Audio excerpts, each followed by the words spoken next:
Do the trashy pulp novels of the world have anything to offer? Are bestsellers all they're cracked up to be? Here at Terrible Book Club, we explore whether you really can judge a book by its cover, or its ridiculous synopsis. You ever passed a book and thought, ugh, who's reading this? We probably are.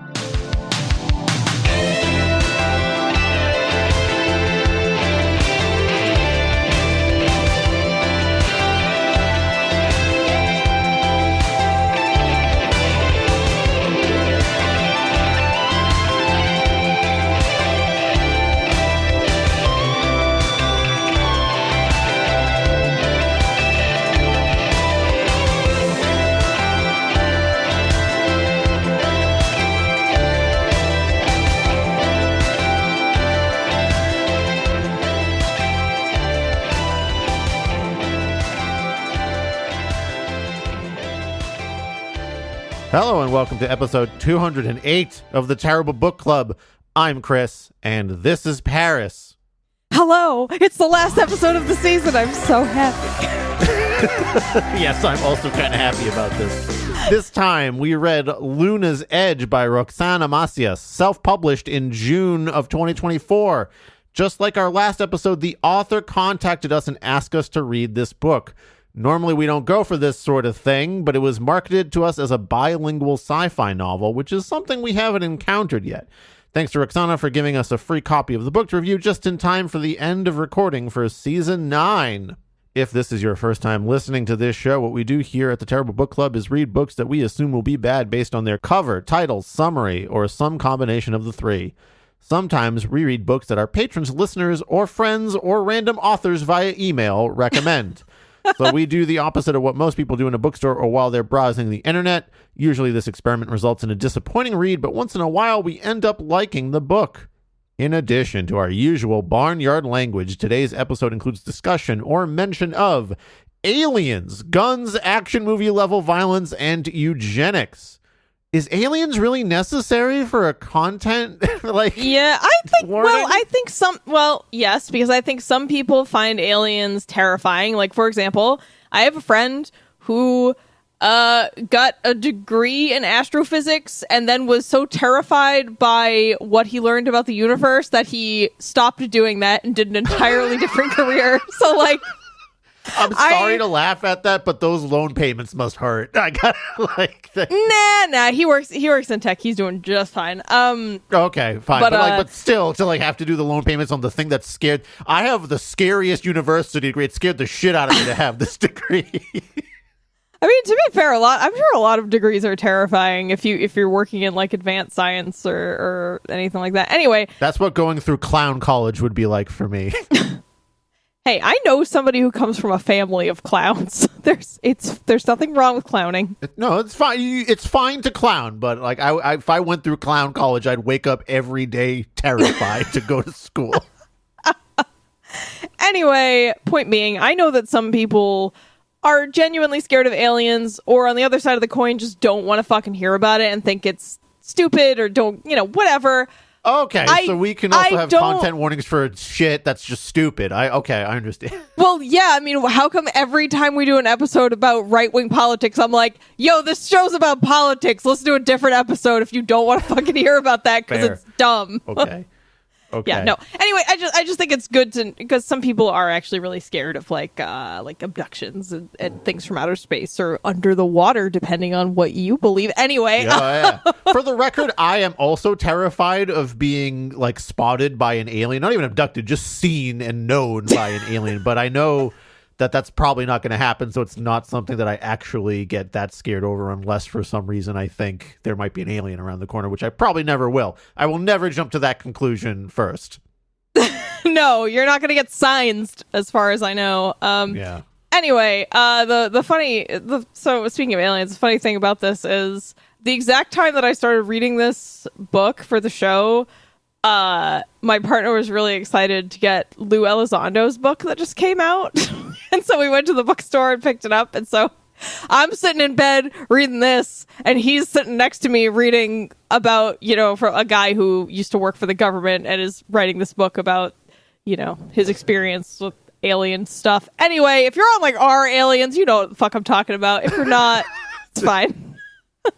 Disclosure. I love that you're so generally like anti-woo-woo and like skeptic about this shit, but like our aliens is the one place that you're willing to be like, nah, I'm down. No. I actually think most of it's bullshit, but I think Lou Elizondo is actually very credible. So I am interested in hearing what he has to say. And there are a few other people too, kind of in the, UAP, non-human intelligence, NHI community. I think it's interesting to listen to people who don't sound like complete cranks. The people who are like, every day an alien comes through my window and sucks me off. I'm like, yeah, I don't want to listen to that. That doesn't sound credible at all. But people who have come from government agencies and have, multiple people behind them who seem to be fairly credible. I don't know. There's I don't think you should close yourself off. Deeply buried in the government archives that in 1962 an alien came down and sucked someone off. It's the only documented time. The alien biologics come. Anyway. Okay, let's get into the back of the book summary. I have one thing to say. One more thing to say. I'm sorry. As much as I am very anti-woo-woo, I don't think it is smart to close yourself off completely, right, from anything that is in the strict realm of like hard science and everyday realism. Like, I think you're doing yourself a disservice if you just wall yourself off. But you do have to take a lot of care and not just believe everything you hear or read. Another podcast I'd recommend for people who are interested in sort of considering, other things is it's called The Emerald. And I find that to be the most sort of engrossing podcast for stuff that, I don't know, you look at the episode topics and you're like, this sounds like fucking bullshit. And then you listen to the host for 5 minutes and you're like, I am ensorcelled. I cannot stop listening. He does a great episode on artificial intelligence. It's called like so you want to be a sorcerer or something in the modern world, and it's about the usage of AI. There's a lot of great episodes. That's a good one. So anyway, as much as yes, I am generally throwing my body in front of stupid woo-woo shit that hurts people, I think it's totally fine to explore like spirituality and things that are maybe not your everyday, I don't know. I almost said kitchen sink topics, your everyday kitchen table topics. I guess kitchen sink also applies. Yeah. Anyway, like back to the book. Maybe the earth isn't round. Anyway, we got a book to discuss here. And I'm going to read the Amazon summary / back of the book summary, the thing that is usually printed to suck you in and off and try to get you to read the book. Chris, you almost killed me. I was sipping from my delicious orange vanilla polar seltzer. How many times have I almost killed you? But like, just whenever I'm talking, just don't drink. Just stop. It no, because when you were talking episodes, you should have learned this. That I'm gonna just surprise you anyway. But I can't drink when I'm talking because then it gets on my track when I'm talking. Don't ever drink. Just go thirsty. What's the problem? No, we have to hydrate. Right, to hydrate. Remember. Hydrate. All right. Well, the Amazon summary for Luna's Edge reads, how far would you go to save yourself and those you love? That is the ultimate question Everly Luna must answer. When Everly Luna, a Hispanic girl next door, gets struck by lightning one faithful night, she realizes her life will never be the same. Suddenly blessed with healing powers and burdened with the enigmatic voice of an alien echoing in her mind, Everly finds herself thrust into a world beyond her wildest imagination. As she struggles with the weight of her powers, Everly encounters a labyrinth of trials, confronting both evil and benevolent aliens and government agents relentless in their pursuit.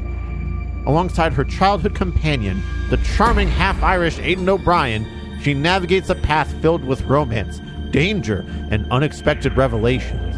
When destiny leads Everly to the planet of Avon, she discovers appearances can be deceiving. She uncovers dark secrets and hidden agendas lurking beneath the surface. And Everly must confront the ultimate test of her humanity and loyalty. Captivatingly dreamy and exciting, Luna's Edge will awaken your wonder for the far reaches of our universe and our place among the stars. Okay. Thanks, Chris. So for our setting, we're on Earth for about 80% of the book, maybe even 90%. And then there's like 10 to 20% that takes place on that other planet, Avon, which is just parallel Earth. Like it's really just slightly more advanced parallel Earth. There's even exact copies of Earth people on there. So it's not super different or unique. It's just another Earth. Chris, can I just say it was so upsetting. It was so upsetting to me. To finally go to the alien planet, you're like, all right, hell yeah, we're not going to just do like travel logs anymore. And then it's just Earth, but with like slightly different technology. You're like, shit, god damn it. Nothing's exciting here. Okay, for our characters, we have Evely Luna, alien healing power haver and protagonist. We have Aiden O'Brien, Evely's childhood friend and later boyfriend and husband. Eileen O'Brien, Aiden's sister. We have Isabel and Pablo, who are Evely's parents. We have James and Stella, who are Aiden and Eileen's parents. You have Lar, L-A-R, the alien voice in Evely's head. The vermin, capital vermin, it's all caps for whatever reason. Parasitic aliens. You have Eden, who is like Lar's alien race, who are just different aliens. Oh, right. Yep, they are different. Then you have Kian, Aiden's parallel self on planet Avon, and then everyone else's parallel self on planet Avon. They really only pop up for a little bit. Kian's really the only one that kind of matters because he's an exact copy of Aiden after Evely marries Aiden on Earth. So, she's all confused about that. Whatever. Anyway, we'll get into that in the summary that I wrote for us so that listeners can understand at least a bit of what the hell is going on in this book as we discuss it. And since I wrote it, Paris will helpfully read it to all of you. Thank you, Chris. It is my duty. It is my sentence to read the final summary of the year. That's what happens when I'm the one that has to read. When I'm the one that has to write the summary, you have to read it. That's the trade. No, it's fine. It's a fair trade. All right, so I'm diving in. I took a cursory glance at this. I didn't really read it through, so who knows what gems Chris has left for me in the summary. I'm gonna take a big old sip of my drink. Chris, what are you drinking? What are you drinking over there? Summer Rays Golden Ale from Cisco Breweries. I guess the same people that make server architecture also brew beer. Yeah, too many. You know what? Name your business, your beverage, your service, something else. Cisco is already taken 3 times over. Don't name your metal band Cisco. You know what? Do we want to just check the archives real quick? Is there probably one named this? Cisco UK, Cisco BR, Cisco AUS. Let's see. What do we got? What do you got? I guess it's up for grabs. Name your metal band Cisco, after all. Oh, you know what? We do have sepsis, though. That's not the same thing. Barrison, you also know. SEPCYS. Oh, well, we already know many sepsis, and there's one in particular I think that's prominent in our brains if you're local to New England. That's spelled differently. Okay, we have a summary to read, Paris. We cannot get sidetracked into describing a titan of the New England metal scene. Oh my God. Just look up sepsis with too many S's and you'll see what we mean. I just don't do that. That's people are already here with us consuming bad media. We don't need to send them elsewhere to do that as well. For your sanity, don't do that. Anyway, Let's the summary of Luna's Edge. Here's the main plot points. Chris wrote this. Thank you, Chris. Evely Luna just turned 20, and her birthday present is getting fucking zapped by a lightning bolt that also gives her a voice in her head, claiming to be an alien presence. Happy birthday! This isn't Evely's first encounter with weird beings, since when she was a kid, her and her friends, Aiden and Eileen, were once chased by a weird guy in black with a melty face when they were in the woods or something.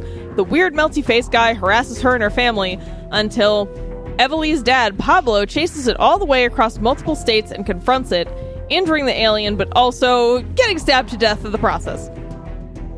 Isabel, Evely's mom and Pablo's wife, goes on raising Evely with the help of Pablo's dad, Cesar. Evely grows closer to Aiden until eventually the two officially get together romantically on a trip to Ireland. On that Ireland trip, they are harassed by Draven O'Connor, who engages in the same stocky behavior as the melty face guy from years ago. He makes multiple attempts to kidnap Evely and kill Aiden, but Evely and Aiden always manage to get away. Evely goes back to the US while Aiden stays because his dad's job relocated the family to Ireland. And, he just eventually fucking murders Draven in a field with fire. And no one ever really investigates the missing person, I guess because he was taken over by an alien parasite? I don't know. Said alien parasites are known as vermin and want to take over human bodies for survival reasons. However, the human bodies usually reject the parasites and start melting, except for some reason they know Evely and her bloodline are great non-rejecting hosts, so they're really up her butt a lot in order to mate with her, or take over her body, or both. The book describes both. Both, I guess. We have both things going on. Mating, taking over. It's all happening.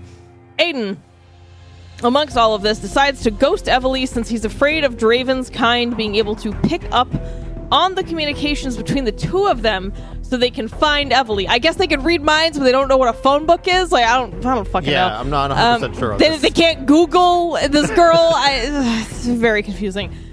Evely is, of course, upset by this and thinks she did something to upset Aiden. Months later, when Aiden comes back to the US for summer break, he tries to get back together with Evely, but she's not having it. Then we Tarantino our way back to the lightning bolting and alien presence in Evely's head that we started the story with. We are back in present time. The alien presence tells Evely the details on the vermin and the alien's own race, Eden, who are apparently upset that this particular presence is missing. If they find out that the alien presence and Evely have linked, they'll get all upset and kill all humans because I guess mixing Edens and humans is bad in their opinion. Thanks, alien guy. Evely names the presence Lar for luminescent advanced race, but I'd call him Sam, stupid asshole murderers. Anyway, there is a perk to this.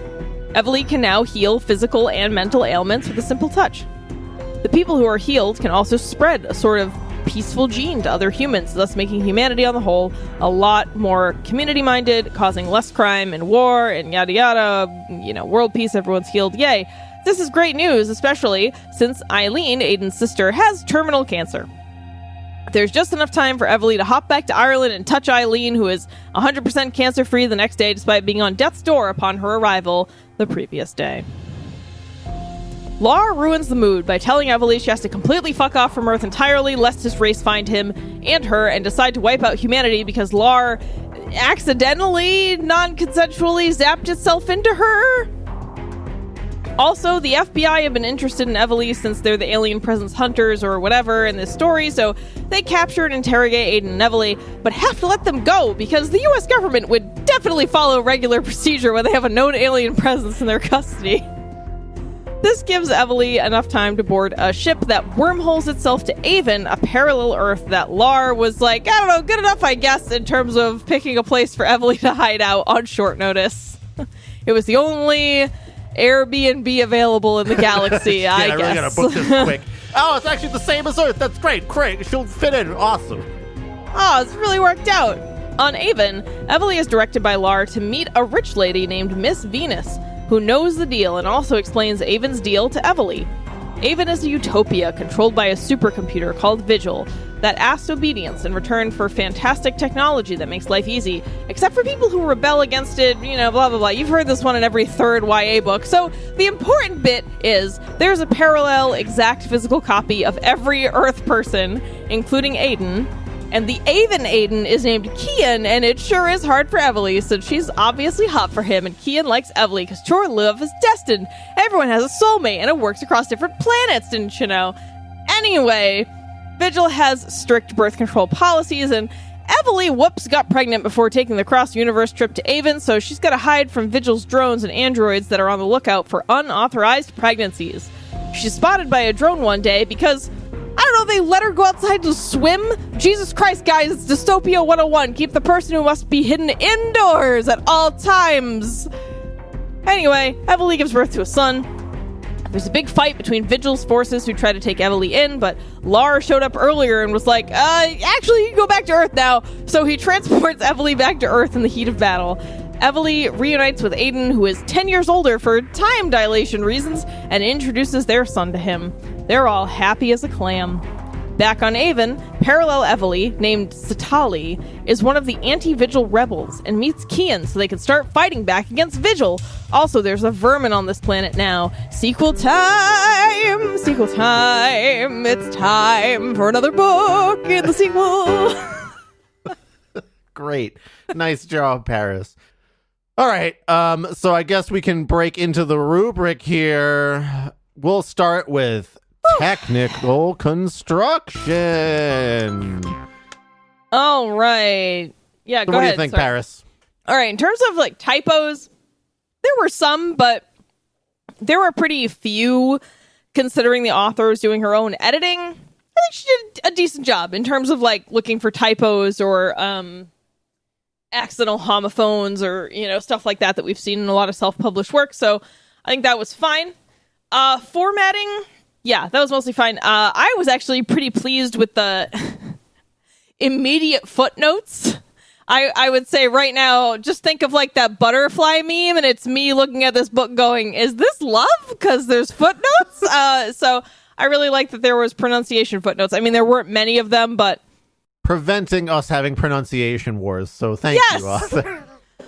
Roxana finally drew up a peace accord between me and Chris. No more pronunciation wars. So we knew how to pronounce people's names. That was helpful. I gotta say, I really like the idea of the bilingual element. I think it's a cool way to introduce, Spanish to English speakers. I do wish that more was done with it. I felt like it was a missed opportunity. It sort of, there was like quite a bit of it in the beginning, and then it just sort of petered out, and then it would randomly come back sometimes. And obviously, you have to have characters speaking Spanish for this to work. But I don't know. I just felt like it could have been in there more. And I think that would have, I don't know. I think that would have given the book a little bit of a different flavor. So I just wanted kind of more of that. It just sort of, I don't know. It felt largely missing from a large portion of the book. So I don't think I would call this a bilingual novel because we're not getting the full thing in two languages or even most of it. It was just sort of here and there. You'd get a phrase or a word or a sentence.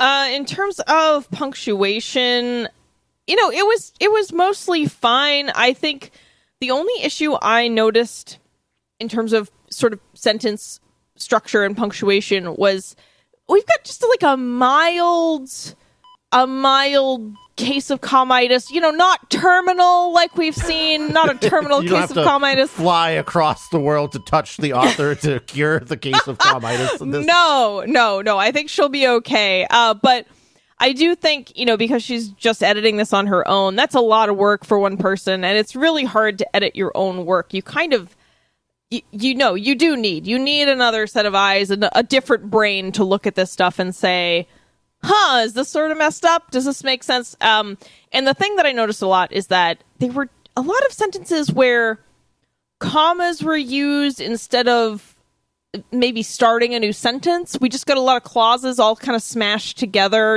inelegantly, and it definitely broke my concentration while I was reading and made me notice it. And it happened a lot. I mean, I pulled 5 examples, but this was throughout the book.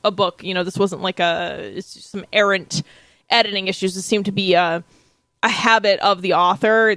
So I just think another set of eyes on this would be good before it actually gets published. Although I guess maybe it was published already. I guess it was, because it's, what is time? Sorry, due to time dilation and wormholes, we're not recording this, at the time it airs. So yeah, I guess this came out by the time we ended up reading it. So anyway, I still think it could use another edit before, I don't know, the next edition goes out or something. So here are some examples. I'm just going to go ahead and read some sentences from the text. It almost felt like everything was fairly normal, except when they looked out the window and saw the charred remains of their next-door neighbor's house. Isabel walked out the front door. The cop cars were still there. She recognized her next-door neighbor's car pull up. She felt a pit in her stomach. And it's not that you can't have all those ideas together. It's just that it probably should have been separated out into 2 sentences, right? Like, 2 or 3. Like, Yeah, you can just say the cop cars were still there is one complete sentence. Yeah, you could say Isabel walked out the front door and saw the cop cars were still there, period. She recognized her next door neighbor's car pull up and felt a pit in her stomach, period. There you go. Just very simple. And again, I know this might seem like a small detail, but it happened so much in the text that it really stuck out to me, and I think this is something that should be addressed. So here's a few other ones. Isabel started walking towards Stella and Jason. Stella lifted her head and saw Isabel and walked up to her and hugged her. We're using a comma instead of just a period there. It's like it's just simple punctuation issue. When Evely entered the back, Bandito greeted her. He was not as fast as he once was. Again, just a period instead of a comma. She couldn't get the thought out of her head that she was given a gift which could better mankind, such a huge responsibility, something she needed to protect at all costs. She had made up her mind. She was willing to do anything to protect this gift. Oh boy, too many commas, too many clauses, That's a real my friend. run-on right there. Yeah. Reel it in. She was prepared to take another 24 hours, and another, if she needed to. She was tired, but she wasn't defeated yet. You gotta refine these sentences. They're just a little clumsy. It's kind of hard to get through in an audio medium exactly where the commas are being placed there, but generally most of what you were hearing in those, especially those last 3 examples, were a single sentence, and where you heard a pause, there was a comma instead of just a period, which is what you would normally expect. Yeah. I mean, I'm sure people understand what I'm trying to get across. If they don't, oh well. I'm not that worried about it. You can check out the book yourself, I guess, but I think you understand, especially if you've listened to the show before. You know what I mean. The last bit I had about technical stuff, I thought the cover was actually kind of nice. I thought the fonts chosen were like this. I look at this and I go, YA sci-fi novel, right? So, and not in a disparaging way. Like, it legitimately looks like I would see this in a bookstore. Anime. It's like Western anime, like Legend of Korra, kind of, maybe. Yeah, I think it looks really nice. I think the artist is Yaisul Jong. So great job, artist. I think you did a good job. I think Roxana probably directed the art well. We've got Evely, as she's described in the book. She's got her scar that she gets from the lightning strike, and it looks just like it's, discussed. She has her necklace as depicted, as mentioned in the book, that her Aiden gave to her and her dad made for her. She's got the hair. I don't know. I really think the cover and the text and font choices and stuff is really effective. However, as I'm looking at this and talking about how I think it looks nice, I'm realizing, what the fuck are these fluffy COVID balls floating around? What are those? I don't know. Flower things or spores, or they look like maybe if you squinted really hard, like a weird dahlia or something. Well, but they're just floating. There's one on her shoulder, and then there's a dragonfly pushing one into her boob on one side. I don't really know.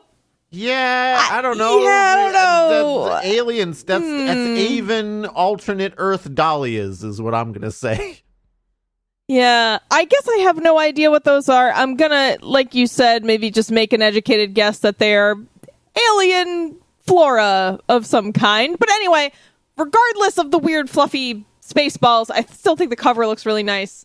Whatever those are, it doesn't really matter. So anyway, the terrible book podcast. But to be fair, I think we've seen a lot of self-published work with bad covers. So it stood out to me because higher tier. This is higher tier. You did it. You picked a good artist. You gave him good direction. Okay. Where does that put us on the technical construction scale? Is it a 0? Yeah, I think so, just because I really think I do think the sentences need, I don't know, 0 or a 1. I'm kind of torn. Yeah. Because you could still read it. It didn't, you know what, let's give it a 1. I'd give it a 1. Okay. I think it passes does it book, Chris? Does it book? I think it books. I'm willing to give it a 1, although it's like a 1 with a raised eyebrow and a finger in the air, next time I won't be so nice, you know? Yeah, it's a 1 with a footnote. is what it is. That's what it is. Okay. So that means we can move into plot construction and content layouts. Okay. So general coherence and the plot. I think the first thing we need to talk about is the whole you can heal anything with a single touch bit. Yeah. Here. Yeah. So I spent some time thinking about this because as listeners of this show know, Chris and I don't really like books like this at all. Like YA sci-fi where the main character gets the power to heal anyone she touches, not something we're interested in at all. So I was like, all right, Paris, is there a way you can frame this for yourself where you could start to understand? And I think I could conceive that an alien energy beam could change the nature of your genetics in a major way. Like, think about how radiation mutates human cells, right? But it giving you the power to heal just from topical contact is like a little too, it's like, oh, that's like another stretch and the rubber band is about to break here. Like I would be more on board if Evely even like sweat on someone or got blood on someone and was able to heal them, because to me it's like, okay, we're still working with human genetics, even if we have been, I don't know, kissed by an alien energy beam in the night or whatever. You've like turned into a galactic human. That's what happened. Oh no. But I think, even if your DNA gets corrupted, I don't know, I still want it to have some basis in like what we know about the way humans can spread, bloodborne illness, for example. I mean, it could have been airborne, I guess, but they went with just topical touch, and I'm like, I don't know. To me, it's maybe like she like sneezed all over her hands before she touched someone or something. Yeah, like, right.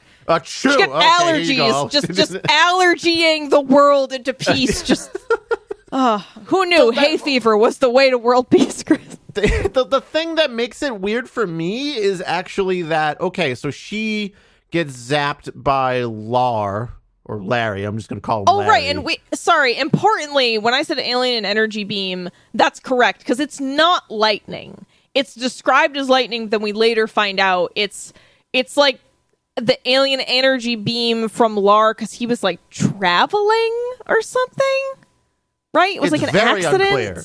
It's very unclear. I can find. Sorry, you make your point. I can search for the what I'm talking about. Evely gains healing powers by this transfer or connection to Larry, and then when she touches someone, they are healed physically and mentally, is what she says. And part of it is that healed mentally thing is a really dangerous idea for me, because like, what are you talking about? This gets into like neurodivergent stuff, right? It's like, is it a problem, or is it just that someone's brain works a little bit differently? And the book tries to keep it to just like depression and, that kind of anxiety, thing. Or like schizophrenia. Sure, but even that, there's just a weird blurry line about like what society deems to be the correct way for brain to work versus just what's a different way for a human brain to work. On top of this, also a confounding factor is, okay, you get touched by Evely, she heals you, and then apparently your touch is not healing necessarily, but it makes other people more peaceful. So it's like a different version of what's going around in a viral nature. So I just don't understand how that, it's very glossed over. We're not supposed to understand the exact mechanism of what's going on there. And that just makes it harder to buy for me. Like, why would someone who's been healed by Evely's touch all of a sudden have compassion touch? To like spreading empathy via like the ability to do that by touch. It's real weird. That's no. The idea is that because you cure all physical and mental ailments, people naturally develop more compassion, I guess, because they're not. So okay, so the people that Evely touches also gain the healing power. I don't think that was the yes. case. No, I believe so. So wouldn't everyone in the world just all of a sudden be like, wow, there's no need for doctors anymore. We're all just super doctors at this point. Yeah, damn. Doctors out of business. Hospitals done. Nurses get fucked. What is the health insurance needed. industry going to do, Paris? We have to keep them going. So many people will be out of jobs. We have to ban this. You can only sign up for alien healing touch powers if you pay a premium. Oh my god! Before Evely, I don't know, licks your face or whatever to give you the healing juice. Also, the healing lick will only cover 80% of your ailments unless you've prepaid for next month's healing lick. No, you. Despite all the joking around, I think you make an excellent point here that I actually didn't even consider or didn't write down in my notes, which was, what's the line for brain just work different or mental illness? And like, I don't love also that this is non-consensual, because like it just happens without maybe talking to the person and saying, hey, well, if I touched you, you're gonna this whole, your entire personality is going to change essentially, because you will no longer have depression or anxiety or schizophrenia or whatever. I don't know. And maybe like, I don't know, man, would I be better if I wasn't anxious all the time? Would I be shittier? Like the idea that taking away all of the, kind of smoothing out all the brains to me, I don't know. Yeah. I'm also a little kind of wondering about that. I understand that the book wants it to just be like, hey, listen, everyone's cool now, okay? Just don't worry about it. Yeah. Everyone's cool. But like, when you really start to think about that, what does that really mean? And that's why you can't really just gloss over stuff like this. Yeah, I agree. I think it would be fine if it was more specific and said it would cure X, this kind of thing. Let's just make it simpler, right? Like, can it just be one thing? Like, it cures depression. Okay, fine. Antidepressant alien blood. Okay. I just think, a lot of the stuff this book struggled with was boundaries, right? And like where the focus was. And this is an example of that, where I just think it's like too broad of an idea, and you can't really put the pieces. There's like nothing to hold on to. It just sounds ridiculous. It's like, well, she just touches people now and they're totally cured of everything. And it's like, well, why though? The only explanation I got is here. So here, where Lar explains to Evely why she has healing powers. You weren't hit by lightning. In a way, yes, it was lightning, but it wasn't a natural phenomenon. It was you, wasn't it? Yes. How could you do that to me? It wasn't planned. How was it you were supposed to be so advanced, but this wasn't in your plan? We are advanced, not perfect. So what happened and what are you? I need to know everything about you. What would you like to know? Fucking Ask Jeeves ass conversation here. Jesus. Chat GPT alien version. Oh my god.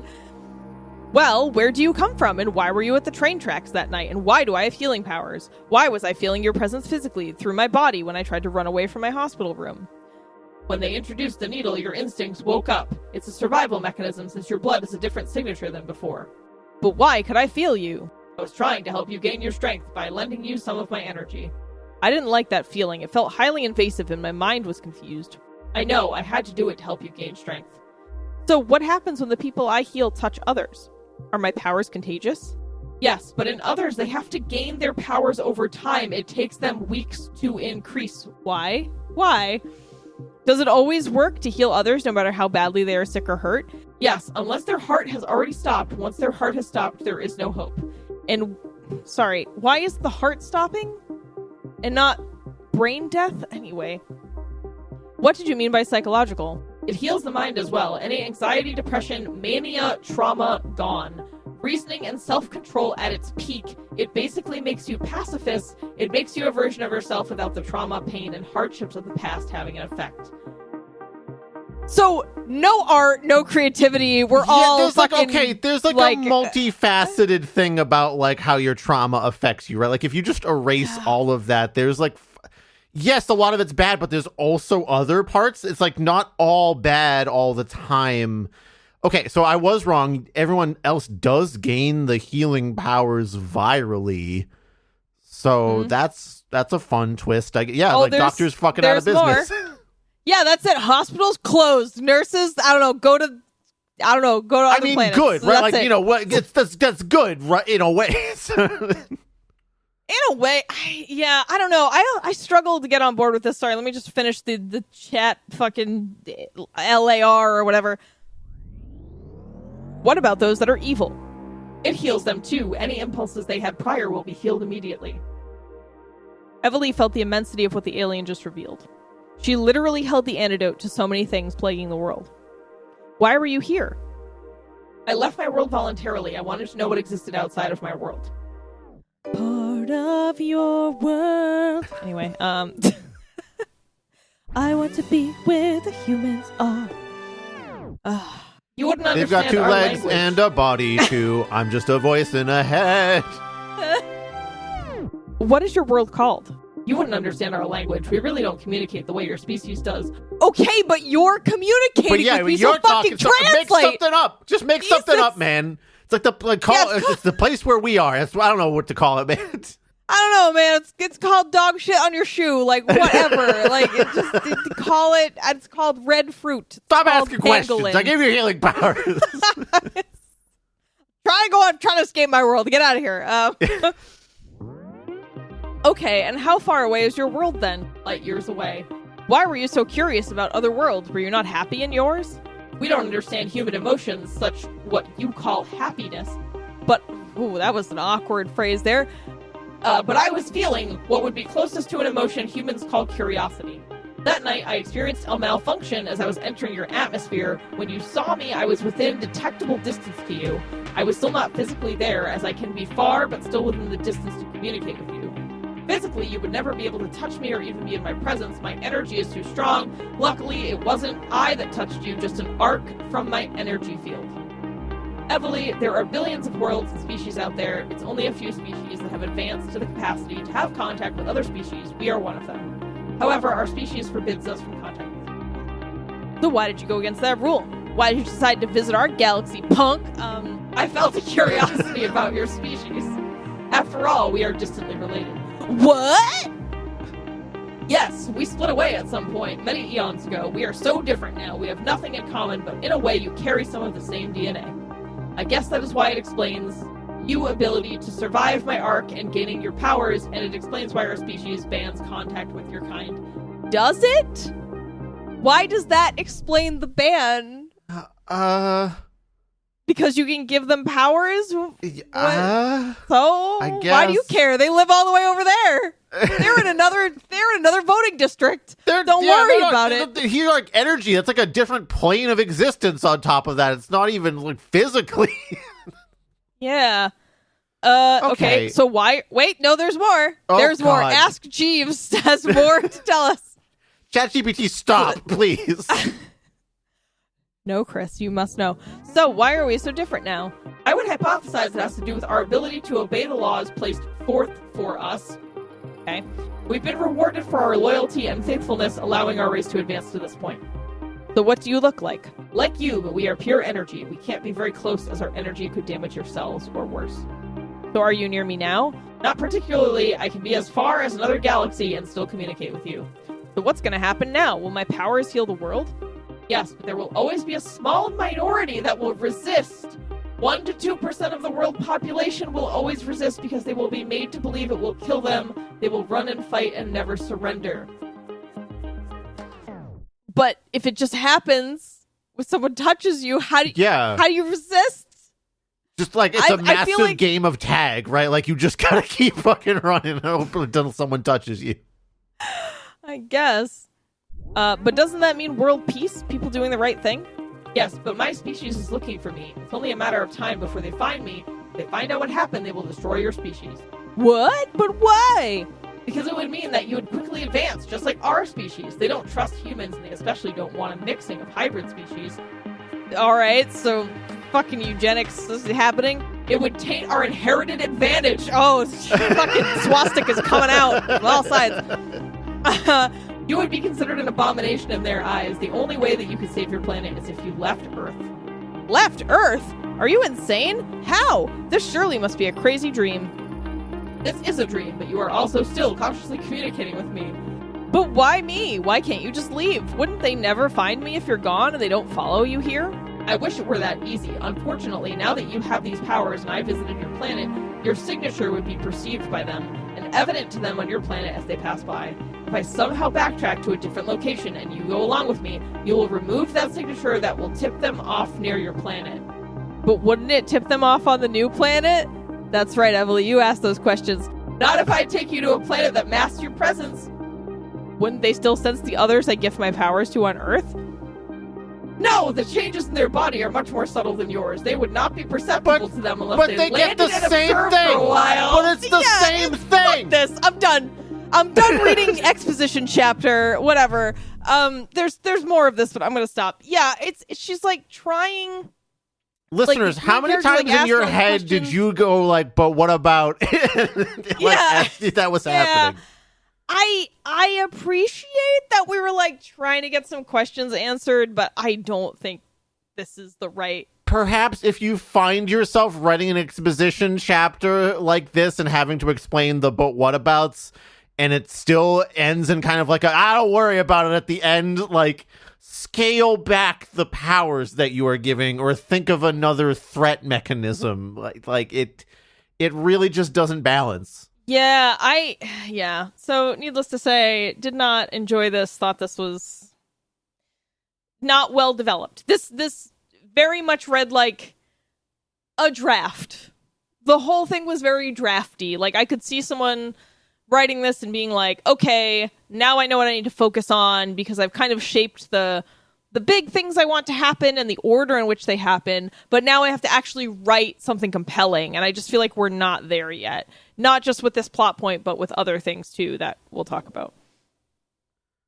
Okay. I also felt that the parallel planet thing was a bit awkward. I'm not going to say it's impossible or like, oh, there's never going to be whatever. That's not the point here. But the fact that Evelyn goes to a place where there's exact duplicates of everyone on Earth because that's the first place Larry could drop her off is kind of funny to me. Like, I don't know. Like, it dives into this side plot where she's like a little romantic with Kian, and I'm guessing it's supposed to be the meat of what the sequel is with the whole vigil thing. But since Evelyn just like gets to come back to Earth at the end, like, why do I really care what's going on? Also, why did Evelyn get to come back to Earth at the end if it like her presence is what's going to tip off all the rest of the Edens? I'm pretty sure Larry wasn't even like, I fixed it, never mind. Like, he's just like, you can actually go back now, it's cool.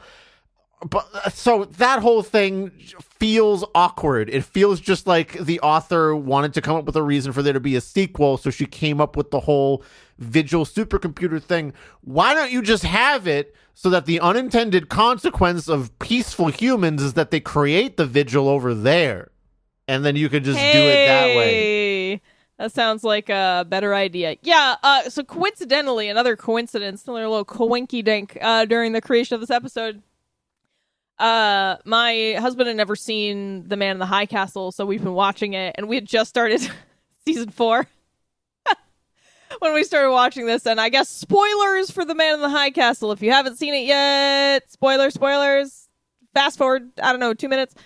Anyway, that also involves a parallel universe with exact copies of people, but they're not like, it's not like in every world you're in love with the same person. Like, you could be, but you also could not be.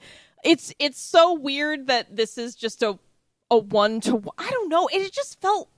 I was mad. Like, when we got to that point in the book, I was legitimately upset because I was like, I didn't love this book, but I would have been able to kind of be less incensed, but now we're just doing fucking parallel universe shit, and then Evelyn goes to another planet. She's like, I work for a clothing designer. I'm pregnant, and my husband is also here. It just sounded like a little kid writing a story for school or something. I don't know. Did you get that sense too? It just felt so tacked on.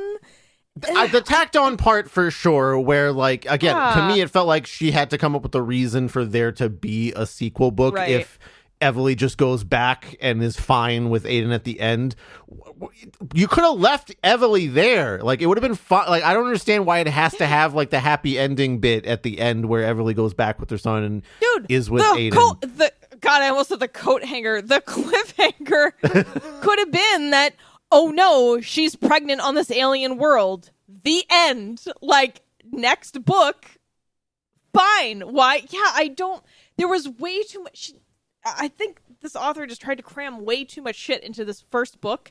And again, the problem is focus. We're not focusing in on the scenes that matter and giving them the depth that they need to be effective. We're just kind of scattershot, you know.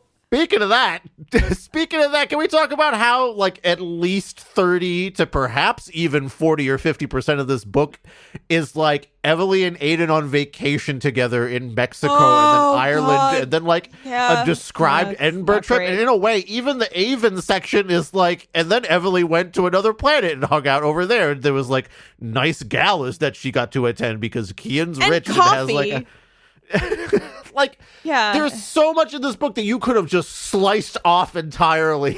Like, just you gotta like, take a fucking need. hedge trimmer to this thing. I understand that you want to develop Aiden and Evely's romance and them getting to know each other, but like, you don't have to describe every single beat of an Edinburgh trip to me. Honestly, to get that to happen. You don't have to. We didn't have to go back into Evely's childhood and watch her and Aiden grow up. We didn't have to. We could have just opened with them dating and then started from there. Like, we didn't even, I don't know. I don't. Yeah. Even then, it's just, even if you want to include all these things, like, have there be a poignant scene that adds to the romance, not just, and then they hung out in Edinburgh and they did all these neat things.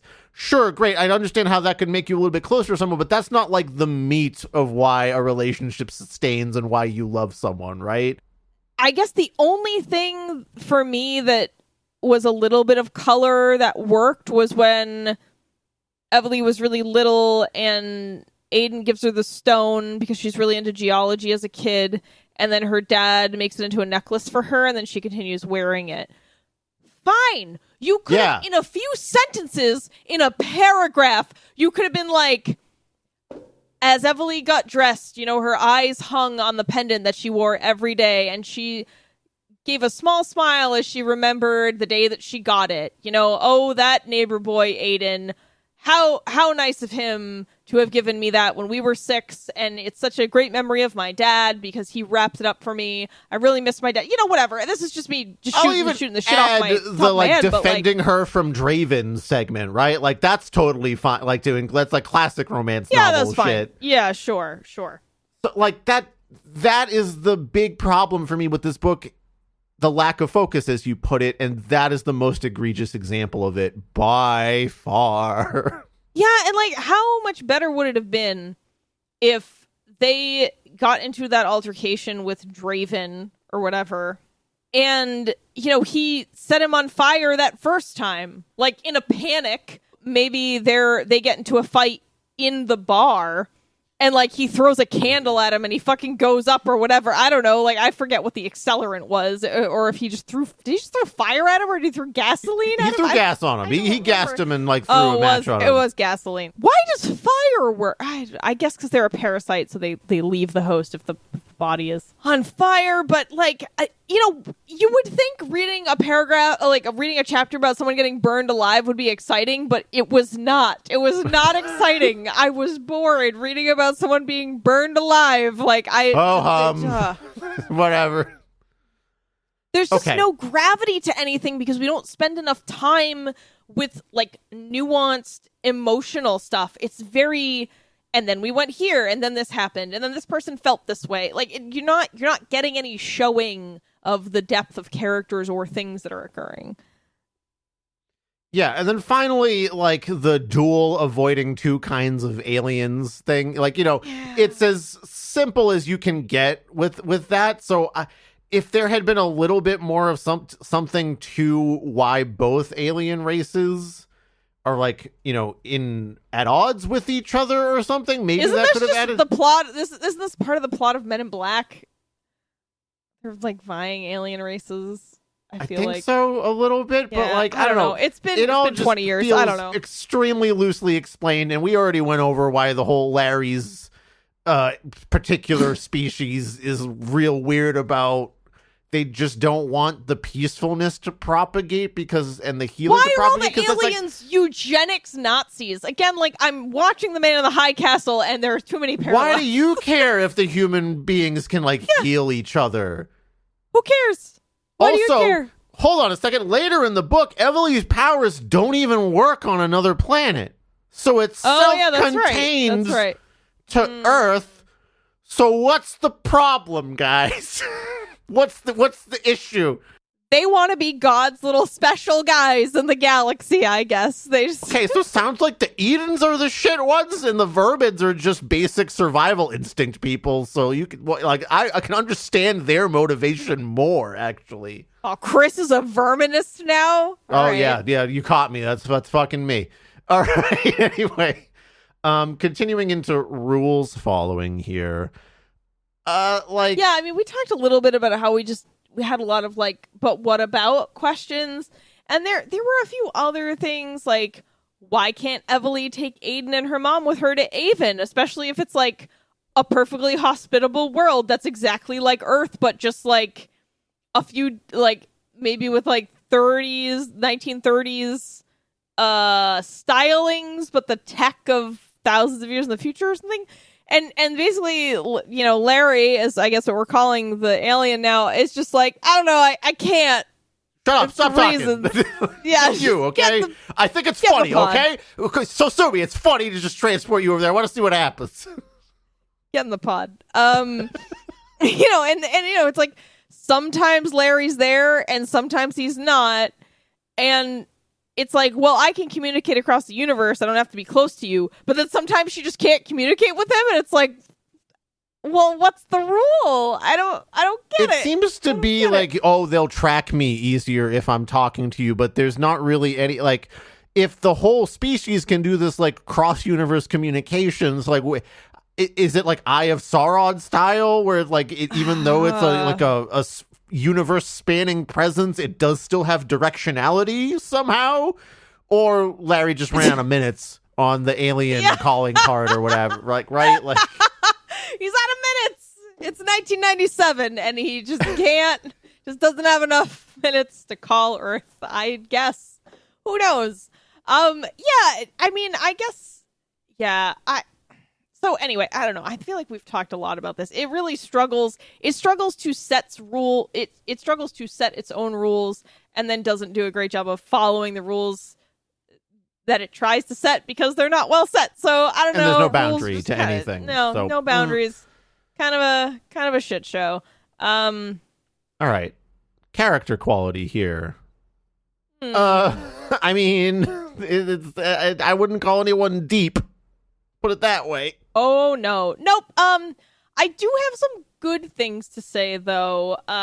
Just a couple things. So we could do that before we get into the individual characters. I think at the beginning, I really liked that we had relatable people in an actual small city working regular-ass jobs. You had, like, waitress, trucker, delivery guy, cafe owner, I guess except for Cesar, who is like, I don't know, super secret former government agent or something, whatever. I don't know. Her grandfather's like some kind of badass. But generally speaking, you kind of have regular people in a city that actually exists doing regular stuff. You also had characters generally making smart choices. Like when Pablo shoots at the alien, he picks up his bullet casings. And I was like, yes, that is smart behavior that we never see from characters. And I also like that he gets like the the vermin aliens like goo on him. And he's like, you know what? Fuck this. I'm ripping this goo out of my wound and cleaning it. And I was just like, thanks. I'm glad someone had a thought in their mind. Because I don't know. I feel like we read a lot of books where characters will be in situations like this and not think of those things. But I don't know. After the first couple scenes, that sort of just stopped happening. So I don't know. I don't know. It was like a lot of front loading here. And this is like a really dumb small thing, but I was glad that Luna was the last name instead of the first name, because if I have to read about another woman or another cat named Luna, I'm going to fucking scream. And it also works because Luna's an actual surname. It's an actual, Hispanic surname, and it's not far-fetched. Like, the names, I will say, the names were fine. We usually hate the names. The names were fine. Yes. They're fine.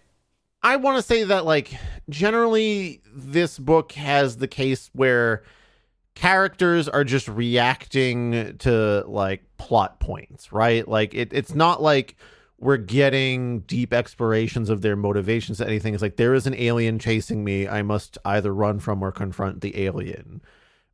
That's basically it in terms of, like, why people do things, I would say. Yeah. So everyone just feels real flat. Yeah, I have one more nice thing to say. At the very beginning, once again, I was glad that we kind of had some familiar scenarios to start with. The dangers of dark parking lots, or, walking fucking anywhere as a woman at any time.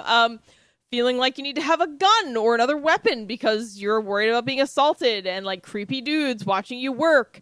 I don't know, there was just, at the beginning, I felt like we were being grounded in some very, like, real stuff.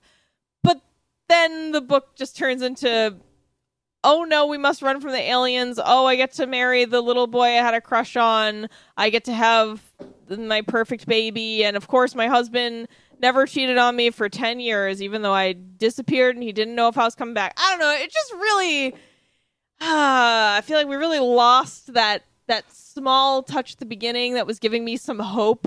That was dropped almost immediately. Like, I don't know. I agree. Like, it's a little bit too happily ever after in a way that makes it seem unrealistic. Yeah, and like you said, there are no motivations for anyone other than I don't know, and fine. Like, your motivation, of course, can be protecting your family, wanting to stay in a loving relationship with the person you love, who you want to marry. But, like, I want some more emotional nuance and depth. Like, I don't want to have to just guess that that's what people are feeling, because I don't know, because Aiden and Evely are just like, I don't know, I love you, let's hold hands. Like, I don't get that. Like, what? It's like a little too universal, right? Like, if you're being chased by aliens, you're gonna want to protect your loved ones. It's like not like a deep, interesting thing to read about, right? But, like, if you come back from your trip to Parallel Earth and your husband has, like, married someone else and started a different family because he's like, I don't know when you're fucking coming back, or if ever, then there's a little bit more meat to those bones for me to, like, at least chew on that. Like, there's some interest there. Or if, I don't know, he was, like, dead, or, or something, or, yeah. Anyway, I didn't feel like none of these characters felt really real to me. For example, I couldn't tell you a damn thing about Evely. We spend the whole book with her. I know nothing about her. I don't know what she likes to eat. I don't know her favorite color. I don't know what she wants to do with her life. I don't know what her motivations are for anything. I don't actually know how she feels about Aiden. I really have no idea. Do you feel that way too? Because I feel that way. We know she loves Aiden because, like, they spent a lot of their childhood together, and also he protects her from evil alien stalkers and things like that. Yeah, but we're just left to assume that. We're never we're not getting, like, ruminations from Evely. That's true. And again, to me, it's like, what makes a character interesting isn't they're good all the time and they have things set up for there and they're perfect and they're great at everything. That's not an interesting character. An interesting character is someone with flaws or shortcomings or things that they have to contend with and deal with, because we're all out here contending with things. Every human being is out here contending. And if I'm not reading a story where there's a little bit of contending, I suppose, it's just less interesting, especially as someone that's, mid-30s now. There's all kinds of like fiddly little shit you have to deal with in relationships and your own mind. Yeah, and let's think about, if we're talking about YA sci-fi stuff, and this is, again, not a genre either of us like, but we have read a fair amount of it for the show because it is popular and people do ask us to read it. What about fucking the one that did good things with this? Fuck. What was You're gonna have to give me more than that, Paris. The cover was like a heart. Oh, Delirium.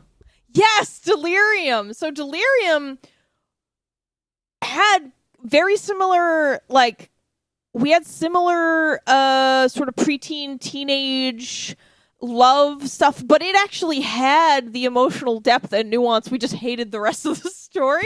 True. I will give it that. So, I feel like it can be done, because I remember there were lines in that did a really good job of sort of demonstrating people's true feelings and motivations and relationships with each other and their place in that world and how they felt about it. And, I just remember us being like, wow, it actually did that, which was surprising, and it was well written in that respect. So, even though we didn't like the premise, because that was another eugenics sort of thing where love was illegal. Not allowed. Sorry, that's just fucking funny. God, we couldn't even like cheese. Remember, we went on a whole thing because we were pissed that you took the love of cheese from us, because it was implied that you couldn't actually feel strongly about anything. So, terrible book club would also be illegal. Too much strong feeling in this show. But anyway, even in books that, where we're like, we don't really like the premise, we think it's stupid, we think it has we have a lot of questions, you can still succeed in terms of your character development and quality. And I just think this didn't do that. Again, this read very drafty to me. This read like someone being like, all right, this is the shit I want to happen, this is the order in which I want it to happen, these are the big plot points, okay, now go back and actually write the book. That's what it felt like to me. I don't know, Chris, if you felt that way too. Generally, yeah, drafty is the best way to all the floorboards are kind of loose and the air's coming in. Like when this book in the middle of winter, it's just you're paying a high heating bill, higher than you have to keep this book warm. Coming back to my point before is what makes a character interesting, what makes something interesting to read is not someone just reacting to things in the way you'd expect pretty much any human being to react in a situation. I mean, of course, there's a line about well, that's a strange, alien way to react to something. But what I mean is defending your loved ones is not an interesting, nuanced thing on its own, right? You have to dig deeper into why do I have the motivation to protect this person? What's the context? How deep is your relationship with your family that you want to defend them? Does one of you have a dark secret that, you gotta...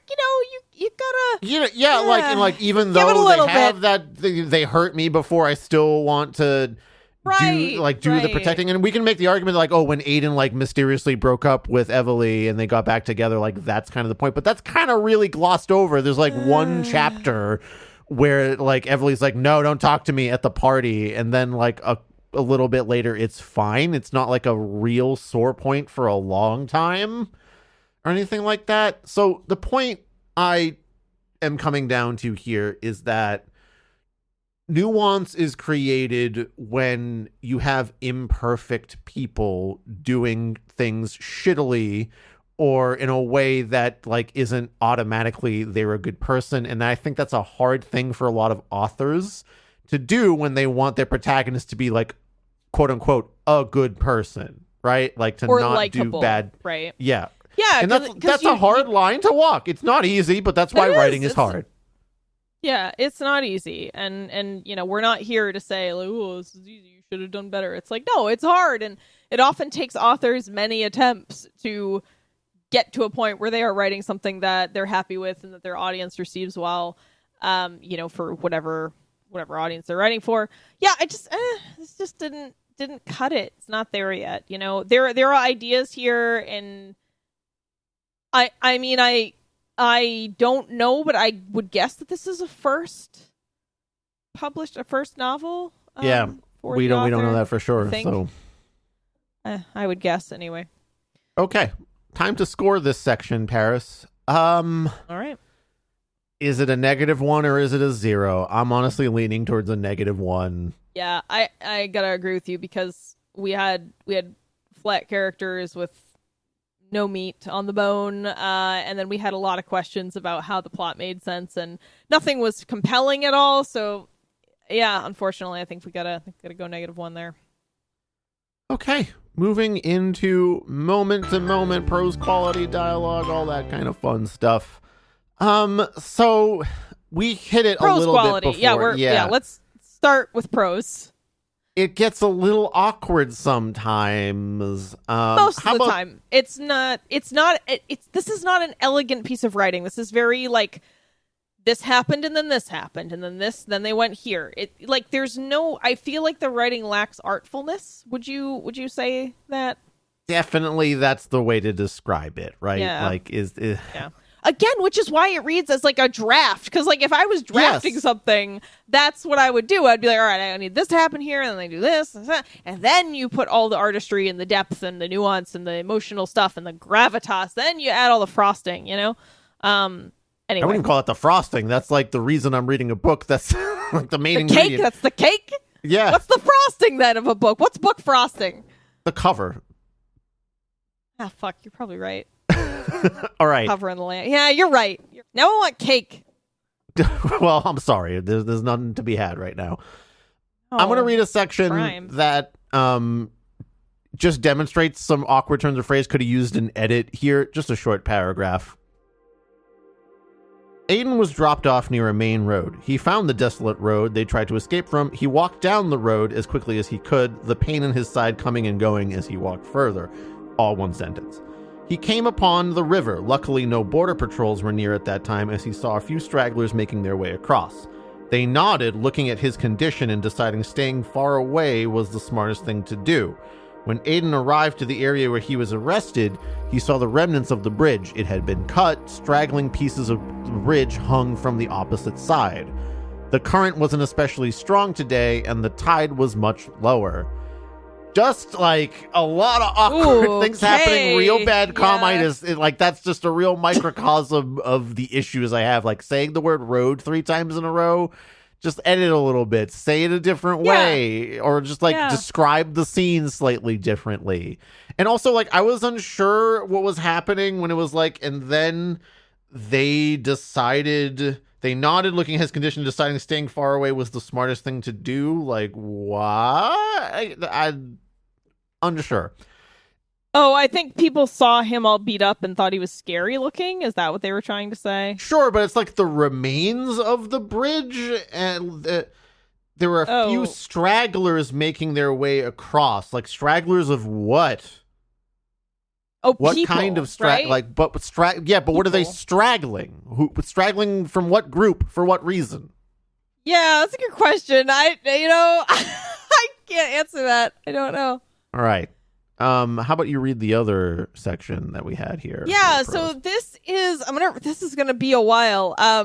Get yourself tucked in, get a cup of cocoa, hot tea maybe, because I'm gonna be reading about one of their trips to Mexico that we just get to hear every last fucking second about, because I don't know why. So it's cultural passport time. Cristiano Ronaldo is in his way of writing. The number is 70.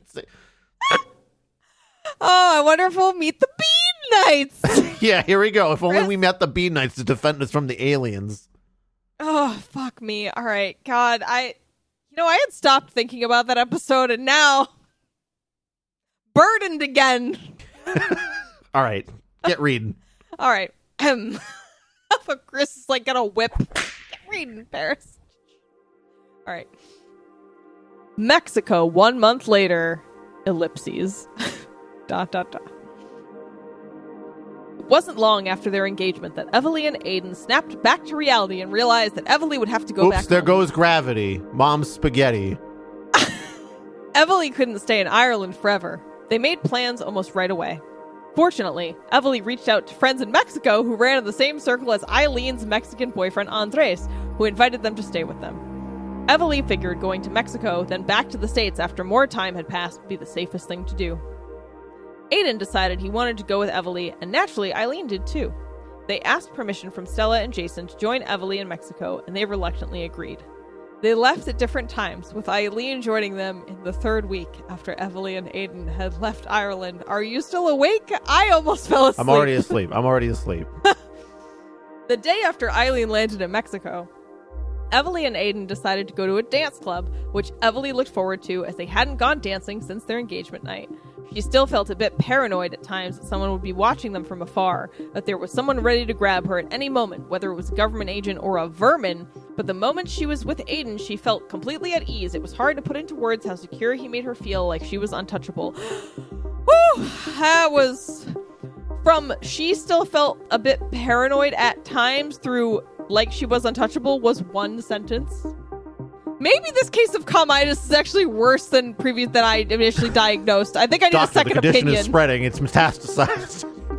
They were staying at their friend Miguel's house. His girlfriend Liliana also lived with him, and their friend Alex was visiting, who was well known around the city for DJ events and house parties. It was already close to 11 p.m. Wow, I don't fucking care. This Why is are you not telling me relevant this? at all to anything. Oh, but wait, we gotta hear about the chips. Hang on. They were having a late night snack. They set up a few bowls full of a mix of chips with Valentina sauce and lime on the living room table and sodas. The guys were sitting around talking, waiting for the girls to finish getting ready. Liliana was in the bathroom, finishing the last part of her hair. Evely knocked on the door and asked her if she'd like help, and she said yes. Evely entered and took the curling iron. Wow, I think I blacked out during part of this book because I actually don't remember. This is most of the book, Paris. Yeah. Curling iron. Whew. Evely entered and took the curling iron and finished curling the last couple strands in the back of Liliana's head. Liliana's hair was long, almost past her lower back, full of beachy, light brown waves. Liliana hadn't exactly probed regarding Evely's hasty arrival to town, but Evely did tell her not to tell anyone she was there or post anything on social media. She also told Alex and Miguel, which ironically they both made jokes about being wanted by the FBI, which Evely was able to joke back, but it left her nervous. They saw the worry on her face. That was all one sentence. She figured she could trust them, though. After all, Liliana was like a little sister, and she knew she would never do anything to place her in danger. But she knew it was easy for things meant to be kept secret to casually slip from someone's lips, and she didn't want to burn. I mean, it goes on like this. If I jump a couple paragraphs, I'm jumping 3 paragraphs.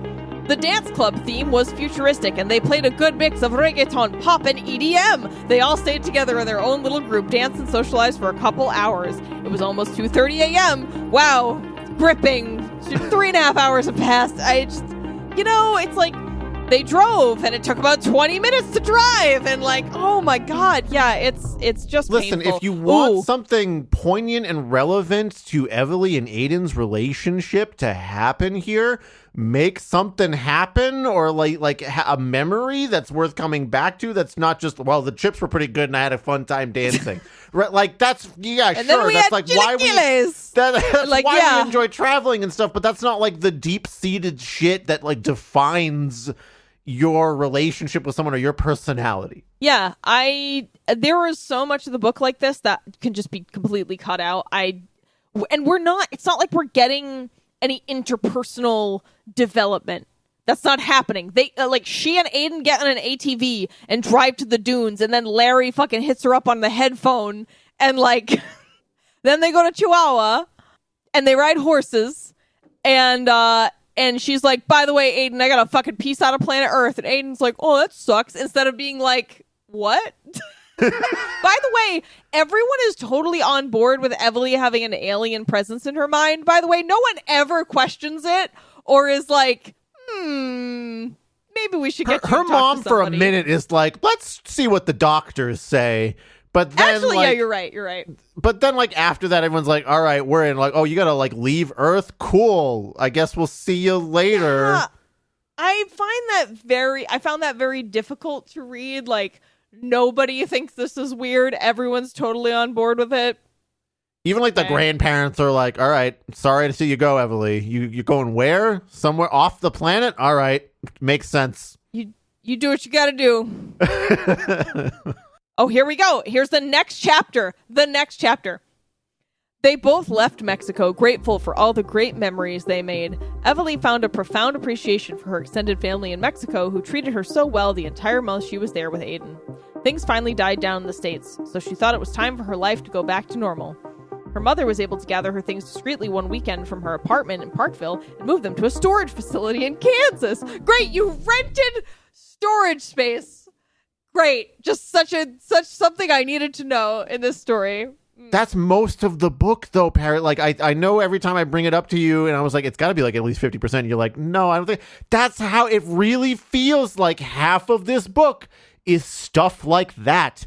And that's not exactly an exciting thing to read on here. But when that's most of the book that we read, we got to read it out loud. Yeah. Again, it's very procedural and lacking the focus and the depth that you would want in a novel. Even for YA, sometimes people feel like, oh, it's for younger people. It doesn't have to be as good. No, on this show, we have standards for our books for kids and young adults. Okay. I'd like to get into the dialogue here, and I want to read a section. Oh boy! All right. That Yeah, is like a great. confrontation between Draven O'Connor and Everly that happens. So. Oh, okay. Wait. Can one of us play one of them? Wait, I think should we just do the fucking scene where he lights him on fire? No. This is a better one. Trust me. This is a much better one. Wait, okay. Can I play one of the characters? Sure. You can be Draven. Great. As soon as she was alone, Everly used the bathroom, then laid back and covered herself with her blanket. Her body felt hotter and hotter till she was sweating profusely. She didn't know what was going on, but she was scared. This had to be connected to Draven. She was half asleep, teetering on the verge of total sleep, when she heard his voice in her head. I can't stop thinking about you. He said in a deep voice. It startled her awake. She didn't see anyone in her room. She was confused. I don't need to be next to you to communicate with you. I guess I'm Scottish instead of Irish. Yeah, that's the wrong accent, I gotta say. I just need to be close enough to you. I also don't know why the alien is taking his accent, but we're rolling with it. She didn't want to have him in her head. She felt afraid. That same feeling in her dream of the slithering creatures came back. Don't be afraid. I won't hurt you. He lied. She knew it was Draven who bruised her arms. She didn't know how, but she was sure of it. She thought maybe if she ignored him, he'd go away. Don't you dare ignore me. He yelled. The rage in his voice rattled her. Why do you keep following me? I don't want anything to do with you, she finally said. Maybe if he sensed her hate for him, it would discourage him. Whether you like me or not is of no concern to me. Well, it should. You should take no for an answer and move on. I have a boyfriend, you know, she said bluntly. She realized all this time she hadn't been speaking the words but saying them in her head. Could this monster read her thoughts, she wondered? How was that even possible? You're amusing. This is bigger than you. He said condescendingly. Stop harassing and me. Scottishly. He said condescottishly. Stop harassing me. Don't you get it through your thick skull that I... Don't you get it through you thick skull? I don't want to be anywhere near you, is what that sentence says. Unfortunately for you, that's not up to you. He replied. What do you mean it's not up to me? It's completely up to me. Leave me alone, you hear me? I'm sick of you and the chaos you've caused. He burst into laughter. Her blood was boiling now. She wanted to grab anything and throw it at him, but she didn't know where he was. She stumbled out of bed to the window. She couldn't see anyone, but that didn't mean he wasn't hiding somewhere. She felt so helpless and agitated by his presence, she felt like screaming. She ran out of the bedroom and downstairs. Only Eileen and Aiden were home. Stella and Jason were out running errands. She ran in front of them, frantically pointing. Okay, I'm going to end it there. But, like, the multiple times of it's not up to me. If it's up to me, it's up to me is a little awkward. And then just like the way they back and forth is just silly to me. Yeah, it's, again, it lacks the gravity of a situation that's so dire and dangerous and terrifying. Yeah, it just comes across as, like you said, kind of silly. Also, I struggle with accents, so I just kind of know it's going to be bad, and yeah, it's just fun for everyone that way. We just make fun of me. Let's see. Do we have another? Oh yeah, I think this is another good example of the dialogue being kind of cliched and even alien at times when it's not the aliens, it's the humans speaking. Like, it's fine if the alien dialogue is alien, I guess, but like, the people should not have alien dialogue. That's usually something we don't want in our books. So this is Evely and Stella, Aiden and Eileen's mom, and they are discussing Evely and Eileen's friendship because Eileen, is dying of cancer at this point. Hey, do you need me to help with anything? Evely was not the kind to wait for an answer. She automatically picked up one of the dishes they used for lunch and scrubbed it. Oh no, darling. Thank you. You have always been such a kind girl. I'm so glad Eileen has such a good best friend, Stella said, smiling warmly. Evely continued to scrub the plate in her hand, trying to get the nerve to talk to her more seriously. Thank you. She's such a good best friend, too. I don't know that my life would have been as fun without her. What a bizarre exchange. I don't know. Like, yeah, she's such a good best friend, too. I don't think my life would have been as fun without her. The context here also is that they haven't seen each other in 2 years, right? Something like that. Because she and Aiden broke up, or 2 to 4 years, something like that. So, yeah, such a great best friend, but we haven't talked in... Oh, maybe I'm wrong. Maybe they did talk... that's right. Actually, I think they did keep up their friendship. Eileen and Evely did, yes. Which makes Aiden ghosting her all the more confusing, because why wouldn't the aliens been able to figure out that from Eileen? Yeah. I don't know. Also that. And I know textually, I know it's like, well, she just told Eileen to never talk about where she was. And I'm like, this is a modern day, like, people have cell phones and shit. You really gonna tell me that alien can't, like, fucking go in your eyes and look at your phone and, like, see what you're doing on there? Like, I don't know. It just, again... To me, like, I think this moment is an encapsulation that perhaps the author doesn't totally understand emotional nuance, because if all you can come up with when working up the nerve to talk more seriously is like, yeah, she was real fun, like, that's that. If my friend, if I was dying of upstairs, cancer, like on death's door, and you were like, I guess he was fun, I'd be a little hurt. Like, I appreciate it in some way. Great, I'm glad I was fun. But, like, if that's all you have to, like, bring up about the friendship, I don't know, man. Yeah, you would be reminiscing about happy times together, great qualities Eileen has. You would be like, yeah, thank you. I'm really lucky that Eileen was in my life too. Remember when she blah blah blah. That's a more normal response. And again, this is just an example. Let me see if I can find another section that's kind of odd. Okay. Maybe her and Janet talking about her powers? Sure. Okay, Janet is just a random-ass nurse that doesn't have any point except to serve as a plot contrivance to be like, oh, Evely can heal people. So, okay. Do you want to be Janet or Evely a narrator? I'll be Janet. You want to be Janet? Okay. Hey everyone, future editing Chris here. Just warning you that this section talks about miscarriages, so if you'd like to skip that, just fast forward about 6 minutes.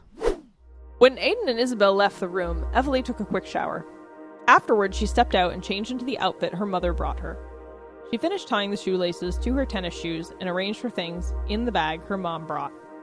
Riveting. She heard a knock in Janet's voice. I'm here to discharge you, bub. Ready? Why is Janet Wolverine? That's all my voices I have to do. I can only do Wolverine now. I'm sorry. All right, great. You asked. So. Janet said with a smile as she stepped to Janet Reen, Wolver Janet.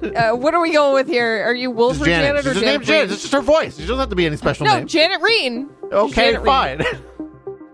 Janet Reen said with a smile as she stepped into the room, concealing her adamantium claws. Yes, you don't know how happy I am to be leaving, Evely said as she sat in a chair next to a table by the window. And alive, healthy, and with a loving mother and boyfriend. You are blessed beyond measure, bub. Janet Reen added as she sat in the opposite chair. I am, and I'm grateful for it every day. Janet flipped open the papers and began to go over her discharge info. Okay, I just need you to sign that I went over this with you. Oh, sure. Evely signed her name. Janet hesitated, but finally mustered the courage to speak more personally. Could I ask you a question? Janet Reen asked. Sure. Have you ever been told you have a healing energy by others? Perhaps a healing factor? Evely thought back to what the voice told her about healing people. Not exactly, but since the lightning strike, I've felt a weird sensation, like currents going through my body. Maybe like in the movies, I've gained some superpowers, right? Evely joked. I don't usually share personal information with my patients, but I wanted to let you know that you are the only patient I have ever seen that healed as fast from such a bad accident. Can I see? Janet motioned with her hand to the scar on her chest. Evely nodded. Janet moved part of her collar to show the scar. The scar now looked like it was completely healed. Your scar was awful the first day you brought it here. It was so red, and look at it. It's basically healed, bub. Janet paused. So, my husband and I have been trying to have a baby for 5 years. It's been a roller coaster ride. Mainly, I haven't been able to bring a baby to term. I've had 3 miscarriages. It always starts the same. I start to cramp and the bleeding starts. The morning I arrived to work before I saw you for the first time, I went to the bathroom and noticed some bleeding had started, bub. Jesus Christ. Janet paused, tears filling her eyes. She looked down at her clasped hands. Evely got closer and placed her hand on her shoulder. I cried a lot that day, knowing the inevitable was about to happen. I'd already accepted my baby's fate that day. I'm already 6 months along, but that day I barely looked pregnant. My doctor told me that my baby was growth restricted. He was the size of a baby of only 4 months. There wasn't much hope left in me, and the bleeding was just the nail in the coffin. But then I started to care for you as my patient, and something strange happened. The first time I touched your arm to give you IV fluids, I felt a current of electricity or something running from your arm to my hand. And after that, all my symptoms went away, almost instantly. Not only did my symptoms go away, but my baby thrived.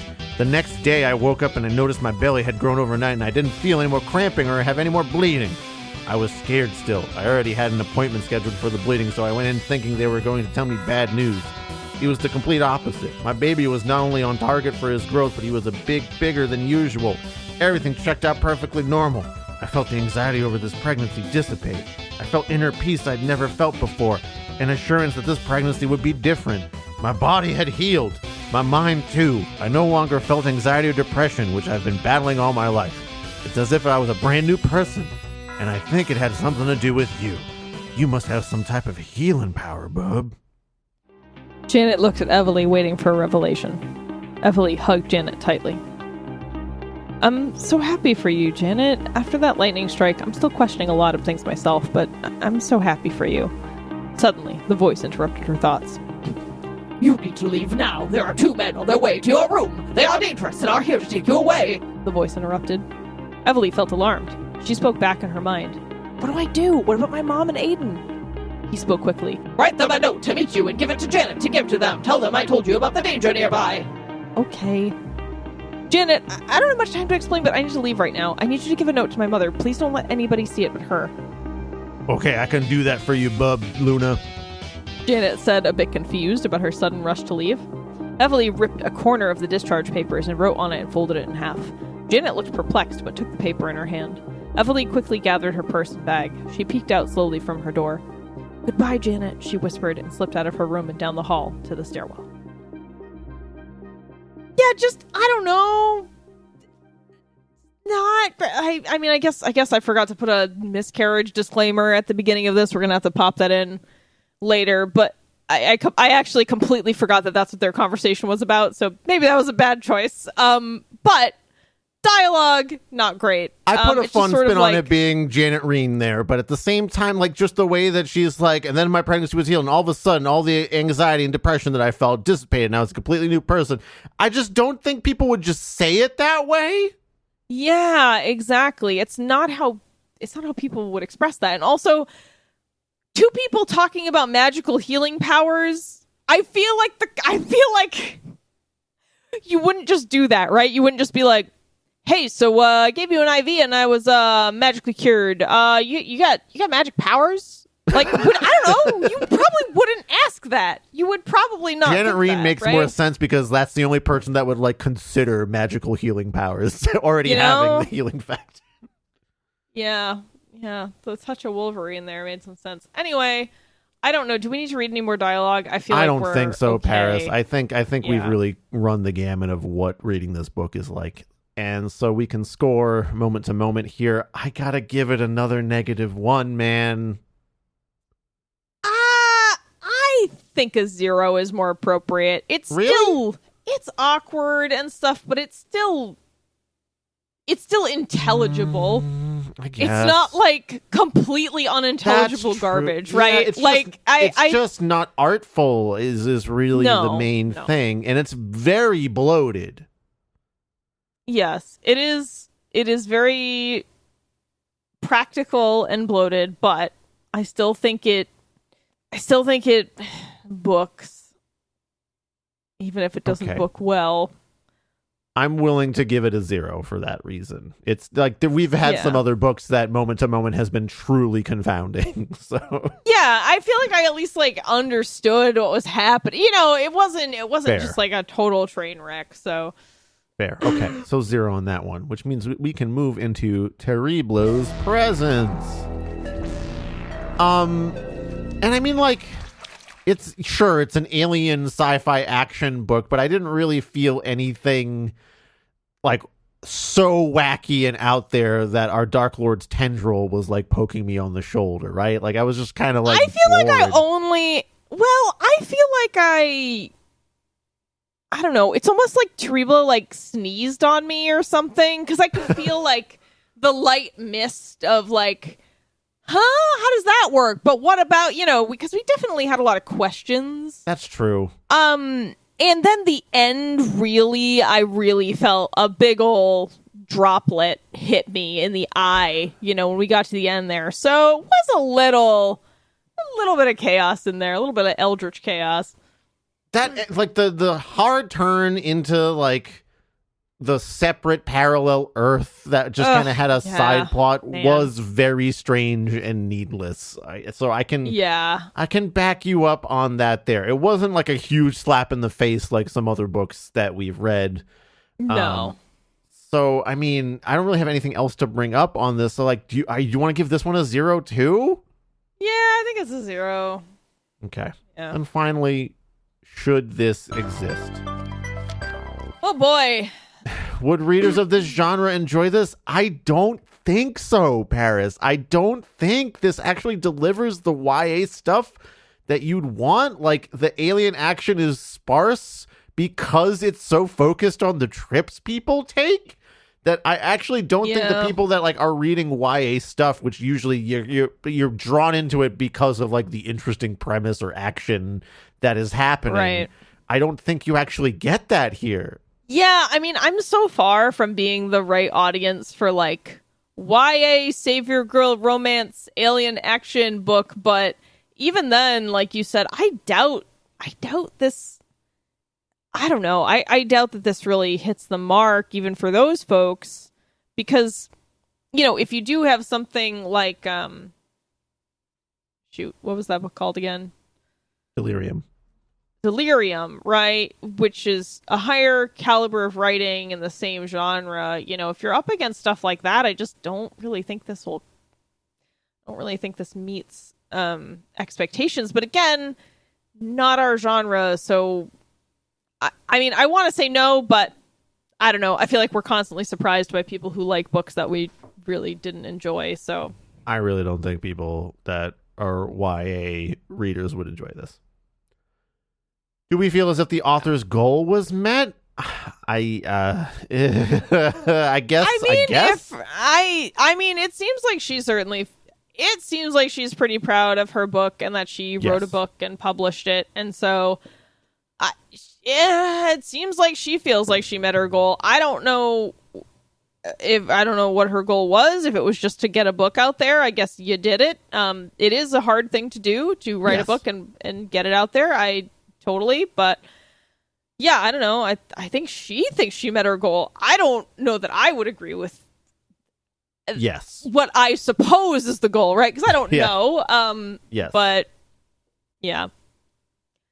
Does it add anything new, interesting, or novel? And like the bilingual angle, sure, even though it was just more played with than a feature of this book. Yeah. Yeah, the plot is no different than any of, thousands of alien action sci-fi books. It really needs some finesse for sure. Like I said, I like the bilingual thing. I just wish it was more integrated in the book. It just felt sort of like dabbled in, like you said, sort of played with, but not really fully explored. And I really think that is a good idea that is worth pursuing.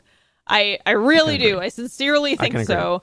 And I think that, assuming this author continues writing, I think that's something that, could use some. Even if you just go with the angle of someone that is into cultures, how that can dance around with beings from different planets, right? Like there's a little something, and people have played with that before, for sure. But there's something to be done there. Did it take something from us? And I mean, I was like really bored for most of it, but it didn't really take anything from me. No, I powered through this pretty fast. Once I got my Calibre app on my desktop, I was able to really I don't know why, but that really helped me just engage skim protocol. I really got into a groove, got on the bus, got on the skim bus. And I skimmed hard. For should this exist, easy 0 to say for me, because it's got a couple of things that could be fine, and I'm not like amidst the sea of other YA stuff. Like I don't know. I'm kind of I almost feel like this shouldn't exist unless it had more development. Like if the bilingual thing was done more thoroughly and it was actually written artfully, I don't know, a lot would have to change. I don't know. Yeah, maybe you're right. Maybe it's it's not, I don't think the world needs this, but I also don't think its existence hurts the world. Yeah. That's a 0, right? Yes. Yeah. Yeah. Yeah. Okay. Final score, Paris. We gave this a 0 on technical construction, which is like a unique thing, actually. Usually it's very binary, usually, you're with right. us on you're that right. one. That's true. That's true. It's a 0 on that one. We gave it a -1 for plot construction. We gave it a 0 for moment to moment. We gave it a 0 for Terriblo's presence, and we gave it a 0 for should this exist. So all in all, a -1. All right. Which, again, that seems fine. Feels reasonable for the experience that I had here. This rubric you pulled out of your ass a year and a half ago has really served us this year somehow. It really does thread the needle a lot of the time when we get to the final score, at least. All right, Paris, can we fix it? And my main advice here is the author should really, really, really spend a lot of time reading books that explore emotional nuance and depth. Yes.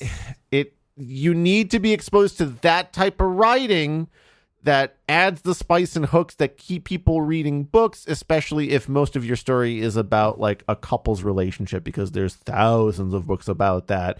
And what you can gain from reading other books that do this well is understanding what we mean by emotional nuance and depth. I mean, go read like Love in the Time of Cholera or 100 Years of Solitude, like any like classic romance stuff, right? Like really, I've not read those, so I don't know that I would recommend them. But if you have, then sure. Love in the Time of Cholera is pretty good. I read that one, and it's like a very nuanced romance. Yeah, I completely agree with you. Definitely, I think, explore more artistic, artful writing. That's step one. Step two, I mean, this felt like a draft, and it needs a lot of cutting and refocusing. Another few rounds of editing would help, by a different party, by not the author, I think, because it's very difficult to edit your own work, just because it's, you're so familiar with it that you miss stuff that's obvious to other people. In terms of cutting and then, narrowing the focus and fleshing out the things that, like, Chris was talking about, like that emotional nuance and depth of character and motivations for stuff, that's necessary. It really, this does need quite a bit of work, I think. But, if this is what you're investing your time in, if this is your goal, is to really make this series work, then it can be done. But it is a lot of work. So can it be fixed? Yes, absolutely. But it's going to require quite a bit of effort, I think. Agree. All right. Well, thank you to our patrons and our Ko-fi donors.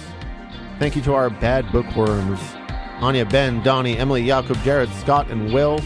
Our exacting editors, Kieran, David, D, Emmy, Funny Robot with Antennas, Greg, Harry, Seven, Martin, Root Beer Cutie, and The Ugly One. Our loathsome librarians, Veronica, Arant, Peace with the Least, Yanka, Luchek, Of the Void, The Taco Eating Unicorn of the Hot Springs, Patricia, Robin, and Austin. Our pesky publisher, Miles May.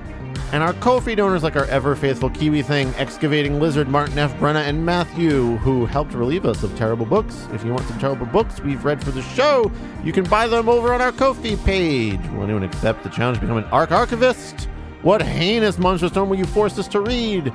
Also, generally, this is the end of the year, end of the season episode, so happy holidays to all of y'all. Hope you're having a good time out there. We're actually a little unsure what form TBC will take for season 10 at the moment of recording this, so we might have. Well, we have an idea of what we're gonna try. We have an idea of what we're gonna try, and you're gonna get a little taste of it, or you should have already got a taste of it for the 200th episode, which in your time has already happened, and in our time has yet to happen. Funny how that works, right? Yeah, these wormholes and the time dilation, man. Oof, it's rough. Generally, hope you're all having a good time. Hope you're all having a good year. Yeah, I just wanted to say thank you to Roxana Macias, the author of this book, for reaching out to us and asking us to review it. I warned her, what kind of show this was, and she said, no problem. My husband listens to shows like that. I welcome the skewering. So thank you, Roxana, for being a good sport. I'm sure this review is not what you hoped for, but hopefully it is helpful to you in some way. And we wish you luck out there. Writing is hard, and yes. It takes a lot of work and a lot of focus. And as musicians ourselves, we understand that creating art is difficult, and at times maddening and painful. So good luck. We hope this was helpful. We hope you're having a great winter holiday season and New Year. To all of our patrons, thank you for supporting the show for yet another year. Again, next year is going to be season 10. 10 years oh my God. of Terrible Book Club. A decade of our lives. Yeah, so technically, I don't know, we were kind of out of pocket for a year, but we sort of don't count because we go through so much suffering that it's been an extra year of suffering. I think even if 10 years since I started this shit. Ow, it hurts my brain and all my body. Anyway, yeah, like Chris hinted, we are going to try to make this show a little more sustainable for us because we've already tried a tactic that has helped a lot where we pre-record like crazy from late December through, July or August and then have a couple months off. But we're still looking to trim a little time from all the time we spend with our dark book lord. So we'll see. We'll see what we do. The test run would have been the 200th episode that you hopefully saw or listened to. So yeah, I don't know. We'll see if that format holds, and we'll do that next year. But yeah, I don't know. I don't know if I have anything else to say other than just hope everyone's getting some rest and having a good time. I hope. Oh boy, we're recording this well before the national presidential election in the United States. So hope things are cool right now. Great. Let's listen to this episode again after that happens. Oh God. Well, we came back the day of Trump's inauguration. Yeah. That was when TBC came back after being gone for a year. So anyway, hope things are cool and fine. And if they're not, hang in there. Hang in there. All right. If not, you can go to Parallel Earth on Avon, where there's actually just fucking parallel Trump, it turns out. So you're fucked either way. Yeah. Just Ronnie Dump over there. That's it. There's all no right, escape. everyone. Have a nice holiday time. Happy New Year. See you next time Happy New Year. for season 10. See you in 2 weeks, but for us, it will have been 4 months. We're on vacation. Goodbye. Thank you for listening to another episode of Terrible Book Club. Terrible Book Club is an independent podcast produced by your hosts, Paris and Chris. Sound design and audio editing by Chris, with sound effects and music by Epidemic Sound and sometimes also Chris. Our theme song is Kiss by Yearn, which is, you guessed it, actually also Chris. You can find more of his soothing synthy sounds on Bandcamp at yearn.bandcamp.com. Do you want us to review a book of your choice on the show? Do you want access to some extra audiovisual weirdness? If so, become a patron at patreon.com/terriblebookclub. If you'd like to send us a one-time tip instead, you can do that at ko-fi.com/terriblebookclub. You can also support TBC for free by sharing the show on social media, following our accounts on YouTube, Twitter, Instagram, Facebook, or Goodreads, telling your friends about your favorite episode, or by leaving a review on Apple Podcasts, Podchaser, or anywhere else on the internet. To send us book recommendations or your adorable pet photos, send an email to terriblebookclub@gmail.com.